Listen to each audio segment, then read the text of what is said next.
Previously, on Southend United Road to Glory career mode, we did some work on transfer deadline day. We sold a couple of our lesser important players and brought in some fantastic new ones. Of course, the centre defensive midfielder Ballon and bringing back Mosny. And with that, we ended our first transfer window. That's what happened last time, and let the glory continue. Hey guys, how's it going? The Master Bucks here, and welcome to episode 5 of my Southend United Road to Glory career mode. And thank you so much for the 300 likes on my World's Greatest Manager episode with, of course, Chelsea and QPR. That is awesome, and it's the first time I ever asked for likes on one of my World's Greatest Manager videos, like actually in the video, and of course rewarding you with another video. So thank you very much for the support. I think that video is actually going to do quite well from how it's tracking. But again, having a look at the having a look at the league table, as I said in the recap at the beginning of the video, which you guys apparently quite like. Are you telling me that it makes you sexually active? And what am I trying to say? No, what am I trying to say? You're telling me that the recap makes you sexually active, which makes me sexually active. So if everyone's if everyone is sexually active, that's awesome. But still, yeah, as we said in the recap, I'm third on the ladder. I mean, holy fucking shit. How long did it take me to say that? But we are third on the table at the moment, not the ladder. I get AFL and soccer mixed up. I apologize, but still, we are. That was an interesting attempt from Uruguay, but still. Or Zog. Some people are saying his name's a Zog. I don't really care. I'm just going to keep calling him Uruguay. I mean, we're going to fuck him off anyway at some point, surely. But again, we had a lot of chances against... Who is this team? Morecambe? Oh, that was a guess as well. How fucking... Okay, yeah. It was kind of an educated guess at best. But still, we were versing Morecambe in a League 2 game, I believe. I was kind of ranting at the beginning of this video, so I didn't really get a chance to... actually see what sort of game it is. But you can see here a ridiculous cross in, and it gets, I don't know what the fuck happened, to be honest. But I mean, amazing lightning fast reflexes from Eastwood here. He clears it, but it falls right to the head of Eastwood. Maybe a little bit lucky. Eastwood doesn't have to move, and the keeper doesn't even fucking care to move. I mean, there was no way that he'd be able to save that. Oh, Nua. No, what? Nua? No, it doesn't matter. Casillas, that's a much easier name to pronounce. Yeah, he couldn't pronounce that. And again, we unfortunately commit a foul there. Means that we give away a free kick to Morecambe, which means that they might be able to get a goal back very late on. And have a look at that. I won't do a replay, but again, I think that was Smith. Smith just came out. No, it was Bentley, sorry. Bentley just came out and fucking pile drived the defender, which is quite funny. No, it was Smith. What the hell? Okay, but yeah. We ended up winning that game, which is all right, by just a one goal. Having a look again, Paul Smith getting man of the match and Hall doing quite well as well. And... who came in third? I believe it was Eastwood. But again, yeah, I don't go off of the FIFA 13, what am I trying to say? I don't go off FIFA 13 predictions, it's not predictions, but ratings to give the 3 points to. It's who I feel was best on the ball. I could end up giving 3 points to someone that got maybe 5 and was like, out of all my 11 players, was ranked like maybe 7th or 8th in actual total rankings. But again, that was quite an ambitious shot from... Fleetwood Town again, and you can see here a good through ball in, and it's kind of caught me off guard. Nicholson on the ball, passing it into Fowler. Fowler with a cross in. We get a block in. Cresswell doing well there. It is going to run over the line, however, for a corner, so we just have to defend against this. I get a Uruguay, run him up into the box. We are kind of out-muscled, but we just need to contend and make sure that we don't lose anything here. And Smith, for some reason, dives for a ball, which is clearly not going in the net, and passes it right to Parkin, and that is... a goal. Now, we'll get a replay on this, and obviously I'm not trying to pass to the defender. I'm not trying to pass to Cresswell. I'm trying to pass to Straker, and I don't know. It's just selected Cresswell. It's a bit of a fuck-up on my end. Maybe I didn't put enough power on it. I think that must have been the case because I was looking nowhere near Cresswell, but a great through ball in and a shit touch from Hall. We might have been able to get a goal, an equaliser, immediately back, but unfortunately not, and we've kind of been caught out again with Parkin, dancing around Cresswell. Cresswell not having a good day. And the goddamn AI is going to get sweaty, which is understandable because they're Fleetwood Town. But still, even for world class. Fowler getting a second goal, and we are 2 goals down against Fleetwood, which is bad. And Cresswell, again, not doing well. We can't clear it. Fowler still on the ball, having a shot. It's taken a rebound off of my players, and it obviously fucks up with Smith. And we've conceded 3 goals in the first half. It's not the first time we've done it this year, but against Fleetwood Town, I mean...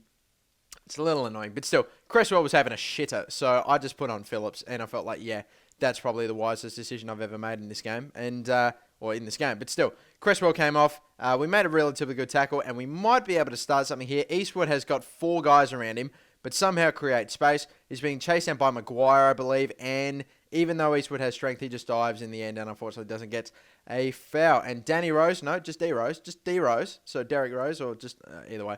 Either way, it doesn't matter. He should be beasting for them, but we'll see. Kumachera just standing on the ball and just waiting for a little bit of a gap. He finds it and he shoots and he gets a goal in the 66th minute. So that's okay. We've got 1 goal back. We still need 2 more and we still need to make sure that we don't concede. A pass into Parkin or Manigan. He has a shot.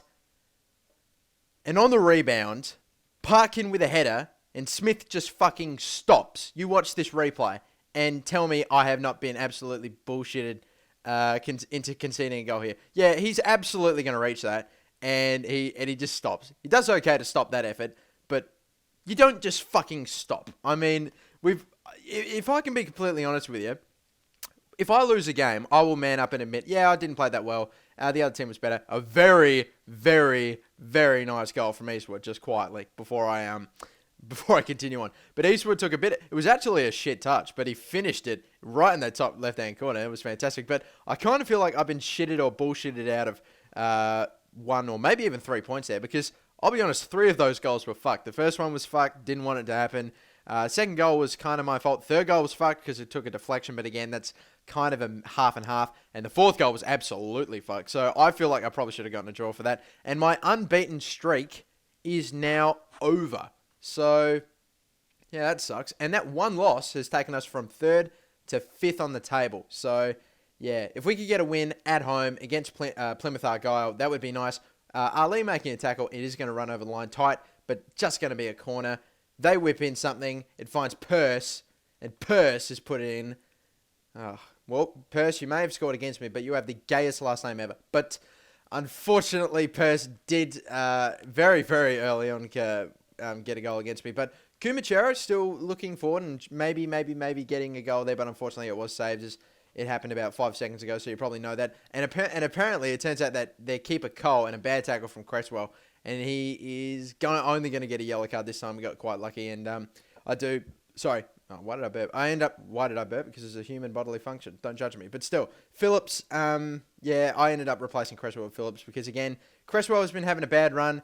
And speaking of runs, McDonald makes a ridiculous one and a ridiculous through ball into him and a fantastic header. And to be completely honest, Plymouth Argyle, a League 2 team, even a world class, should not be able to fucking do this. I mean, you can't fucking expect. And Smith, I don't know why. I ended up saying, well, let's can Smith as well, because I wanted to take everything I thought was shit about my team. And how have we not got that? It's unbelievable. Hall has either got it straight to the kick, which is pretty much what he has done. But it was an amazing cross in. And the fact that Hall couldn't steer that left or right of him in the slightest direction was a little unfortunate. But again, Core, as we saw before the beginning of this game, was unsettled by a lack of matches. So I wanted to give him a few games.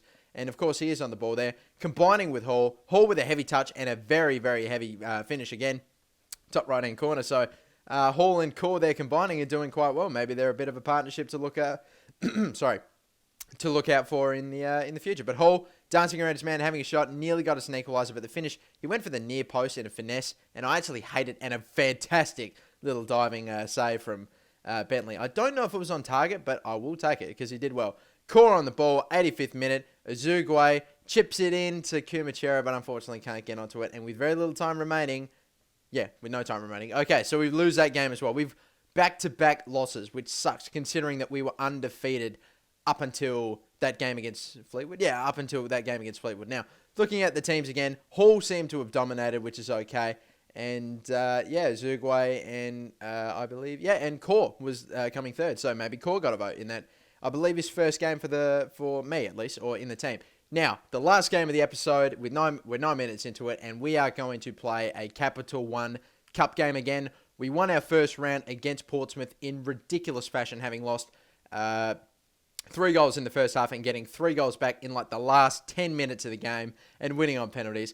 Hopefully we don't concede immediately here, and Beckford just putting it wide. And Beckford I have to be wary about, because he's a fantastic player playing in a not so great team. So you do have to be careful about that. I thought there might have been something on there, but unfortunately not that time. Ward has somehow made his way into an on goal, but Cresswell, even though he's out of form, did very well to catch up with him there, and the clearance, even though it was probably a bit lucky, went straight to one of my guys, and I got quite lucky there. And Eastwood, instead of going for a little sort of a a rainbow kick. I mean, not a rainbow. Yeah, a bicycle kick, which I thought would have been awesome. And maybe a goal of the season contender. But again, he didn't do it. Unfortunately, he went for the header and no goal that time. And Robinson, they've gotten through on goal a fair few times. And again here, we ends up taking a deflection and it's going to run over for a corner. All we have to do now is defend in, like, literally the 45th minute. Ward's going to whip something in. He's going to find Vaughan. He doesn't get a head onto it. He goes to Lynch. He goes to Beckford. Beckford with a shot. And Mosney, a deflection and an own goal. But to be fair, the ball had beaten the keeper. And I think I'm not going to put anything on Mosney there because it's actually hard for me to tell, but I'm pretty confident that that was on target. So I'm not gonna say, Mosney, what the fuck are you doing or anything like that, because I think he was only trying to stop it, and that's fair. So look at J-Bucks, he's been totally reasonable, but for once, yeah. So they ended up making a substitution, and Beckford, this is finally some good news for me, having been a goal down in the second round of the cup. So I don't want to get knocked out now, despite after having such an amazing comeback. But in the 85th minute, Ham was going to whip in a free kick. We just booted out of there. Mosney does. And again, they're out. Very little time. This is almost immediately after that clearance. Mosney gets a clearance after a tackle from Cresswell. A brilliant little header from Hall. And Osombalonga is out. And he has pace in the 90th minute. 1-on-1 being closed down by Lynch. And he's got the goal in the 90th minute. Britta Sombalonga, we have done it again. What is it about the Capital One Cup? We just get these 90th minute equalisers. We only got one goal, of course, this time, so not as amazing as Portsmouth, but holy shit. And we were so totally fucking out. And he still was getting caught. He was still getting chased down, Asombalonga. Asombalonga is very quick, and not very quick. He doesn't have like 90 pace, but he has good, reasonable pace. And the fact that he was still being closed down is, dangerous. I mean, maybe I'm overestimating him, should I say, a little bit, because, yeah, the fact that we nearly didn't get that goal was a bit alarming. The fact that he was actually being closed down by a defender, but again, there weren't an awful lot of chances in the first half of extra time, so I just skipped through again, and yet again, you can see her chance created, and unfortunately not taken by Huddersfield that time, and we have now ended extra time. Not a lot of highlights, as per usual in extra time, unless there's a goal, but unfortunately there wasn't. We are taking it to penalties yet again, and Asombalonga, the hero of the day, has put in the first one for Southend United, and the first one of the night, should I say. And I said day before when I meant night, so I apologise. But Goburn or whatever his name is, ends up going left. We go right, so not the way that we wanted to go. And Spicer tucking it in the top left-hand corner yet again. No cheeky bullshit here, no stopping and then shooting, and a great save again from Bentley, I believe, yeah, or Smith. I actually don't know, but still. Martin going right. It was not a great free kick. It was too close to the keeper, and he makes a save. And Smith is our keeper. He went the wrong way that time, but Vaughan, luckily for us, hitting the post. Hall, the man that's going to take it. Hall's a fantastic player, and he is not going to falter there. And Beckford, an injured player, taking it. This is probably a good chance for me to maybe save this, but chance not taken. He goes right down the guts, and I go left, and I really, really struggle to tell if he's going down the guts. It's hard to tell anyway. He's either going left or right, depending on which foot he's using, or down the middle, and you just can't tell. Going right that time, keep it going left. We have beaten Huddersfield after getting a 90th minute equaliser, another one in the Capital One Cup, and that, my friends, is just fantastic. We continue in the Capital One Cup, which is great. So yeah, we're going to continue to verse some really, really good teams, especially now that some of the lower league teams have now been knocked out, and we have somehow survived. Cresswell doing well, Britt Asombalonga doing quite well as well, and I believe third place was Ali on the subs, and Eastwood again coming in fourth. We unfortunately had a player injured, and that was Josemir Ballon, who I believe we took off at some point in that game. But yeah, guys, we of course got the money back from the Capital One Cup, and I'm going to end it here. So thank you very much for watching, guys. Do not forget, let's see if we can get another 300 likes on this video again. So yeah, keep up the support, guys. You guys are fantastic. I'm really growing as well. I'm getting that 10k sub. It's fantastic. But still, thank you for watching, guys. Like, subscribe if you haven't already. Follow me on Twitter if you haven't already. Links are in the description below. I'm your host, Game of the Master Bucks, and have a good day, guys. Bye-bye.